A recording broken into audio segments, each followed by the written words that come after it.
Hello, everybody out there. This is Sherry, and I wanted to do an update on my life. I have not been on here for quite some time, and I wanted to do a video and just share what's happened since November of last year. So, I think it was November 16th, a couple of days before my birthday, I was hospitalized. And it's really a crazy story. And I wanted to share it because I, I, I really have been convicted in this where I've had my probably, we could say, your head up your butt around disease and around cancer specifically. So if you are someone that has a disease or has been diagnosed with a disease or diagnosed with cancer, this video hopefully will help you. And if you haven't been, I really hope this video helps you as well, because my mission in life now is to help people prevent this from happening in the first place. And if it does happen, what to do about it, and so on. And so I wanted to talk about what happened and how I got the diagnosis, and there'll be probably a whole series of videos on this because my life was pretty much turned upside down in November. So on November 16th, I had just got back from Costa Rica, and I decided to take a vacation and just like be with myself and do some yoga and meditation. And I've been really into that for a while. And I've had a very full, thriving counseling practice, which I have since let go of so that I could have time to do more of this and be in more of my creation. And I'm sure you'll hear stories and videos about that as well. So anyway, I come back from Costa Rica on like Friday or Saturday, and then the following week I was feeling weird. So I was having some nauseousness, and I was feeling really lightheaded really quickly. So if I would like do something like just walk around, I would start to feel out of breath, which is not like me.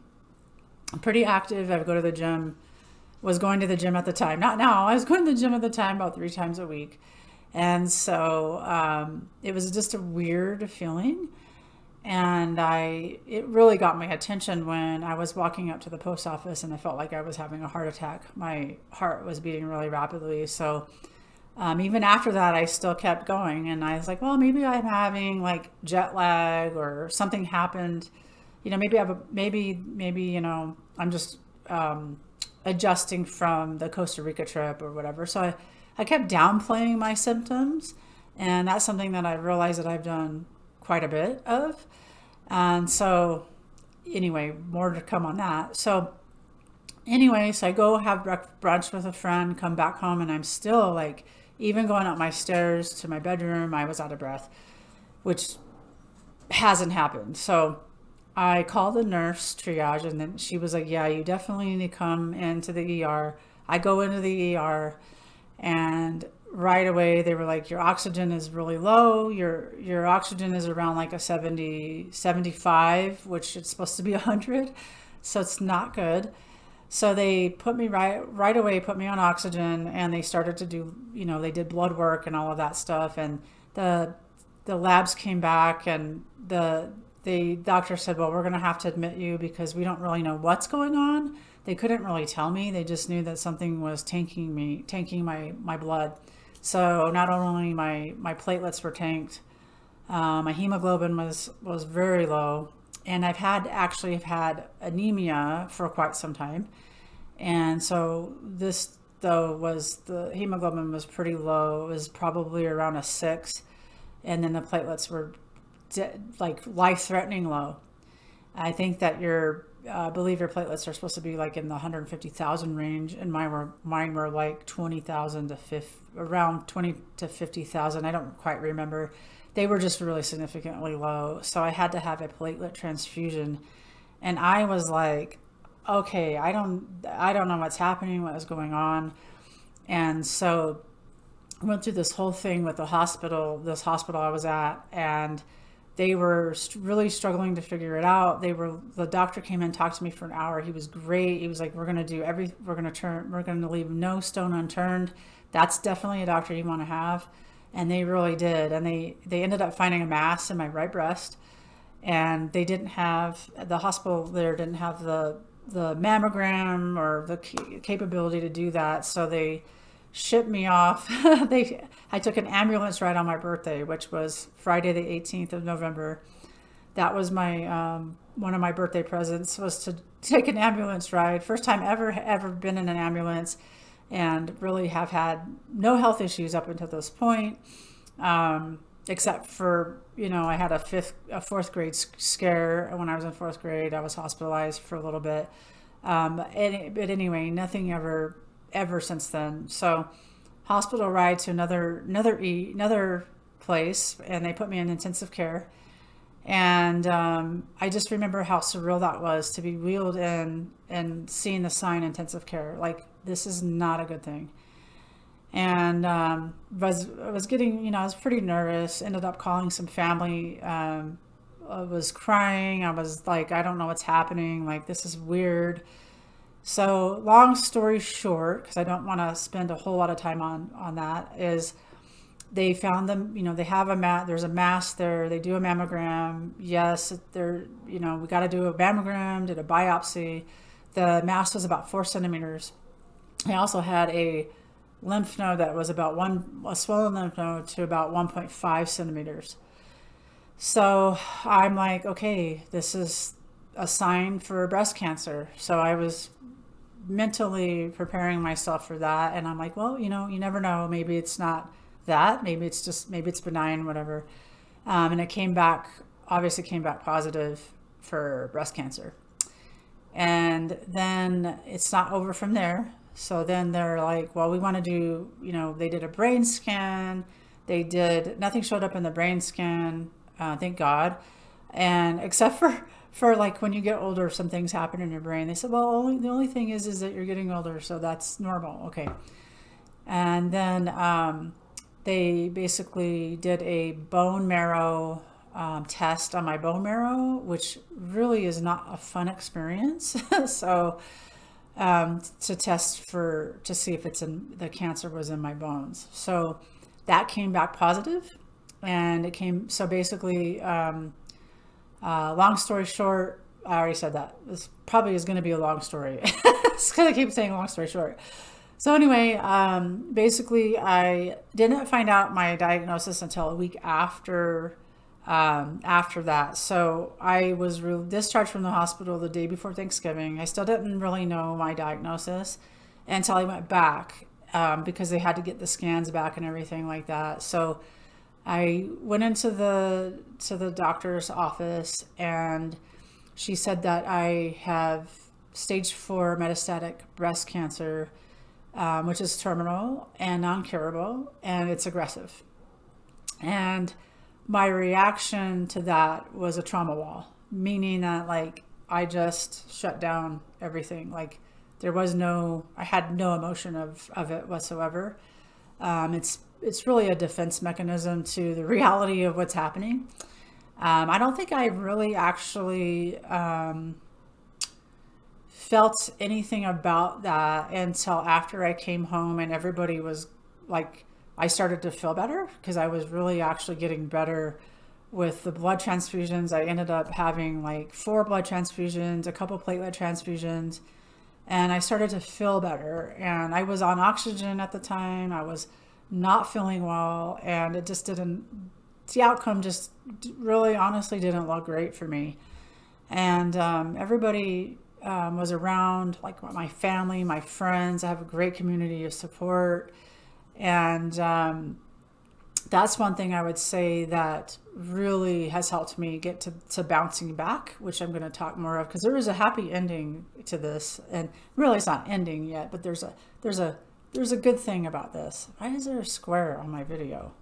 See that? I don't know why that's there. There we go. Anyway, excuse the square. So it wasn't until my family was like, okay, she's doing better. they all went back to their cities because mostly everybody lives out of state.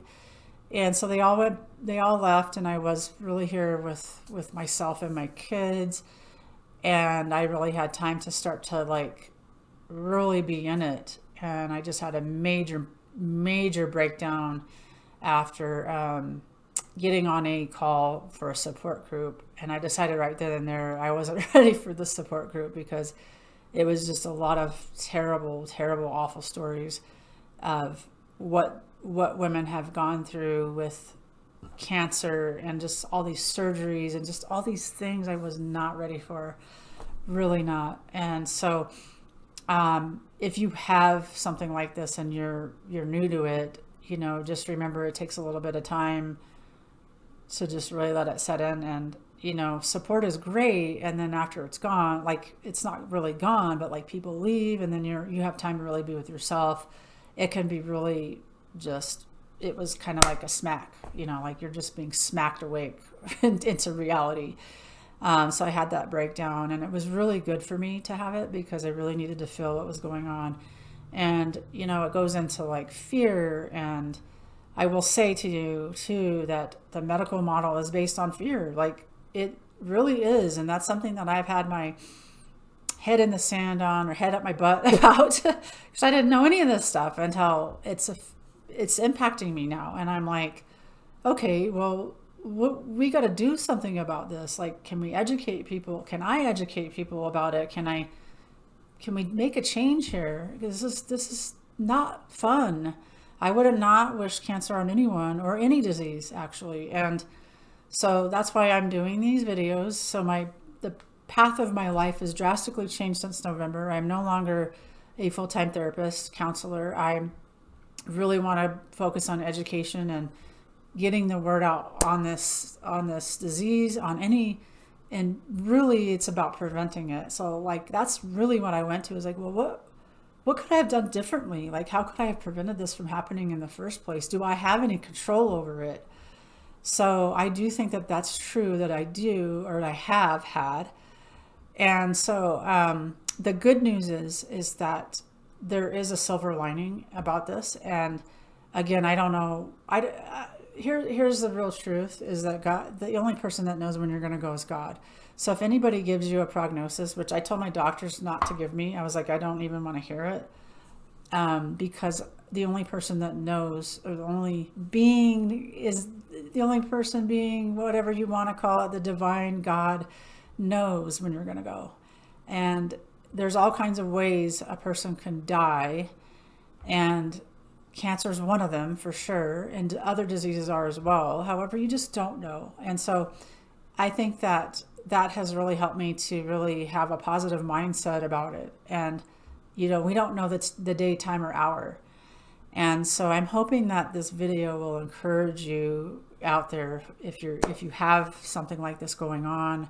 I really do want to help. And so if you have any kind of questions or anything like that, please post them in the comments. I would be happy to answer them. Again, my mission right now is to just educate people. It's not even about money. Like, I'm not even anywhere close to monetizing on YouTube. That would be nice. However, not even close. I would love to be close. However, that is not my main mission at all. And so I just wanted to share what my experience was. And if you have similar, like if you have that, like kind of that trauma wall come up, because it really is a defense mechanism, because this is hard to hear, very hard to hear. And so your body kind of goes into this shock, right? And sometimes I do feel like I still go back into that a little bit, because it hasn't really been that long. It's only been since November. So the good news here is that they had told me that it was all over my bones, everywhere. And the miracle is that the last PET scan showed none of that all over my bones. And so I am so grateful for that. And that doesn't mean I'm out of the woods, so to speak. It's, again, they keep saying it's non-curable, and I get that. And I also believe in a miracle model, meaning that I do believe in miracles, and I do believe one has happened with it not being there. And even the 4-centimeter mass is gone. They don't see it anymore. And I think that's amazing after 3.5 months. So just saying, like, you know, you never know what's going to happen, and having faith in that possibility is really huge and really important. So I'll talk more about that in another video. Anyway, thanks for checking this out. I hope you're doing really well. Again, if you have anything that you want to ask me, please, I really want to engage with you. I want to help any way that I can to give back. This is kind of my way of expressing, and also my way of helping somebody else and to make a difference in their life. So until next time, see you soon. Bye-bye.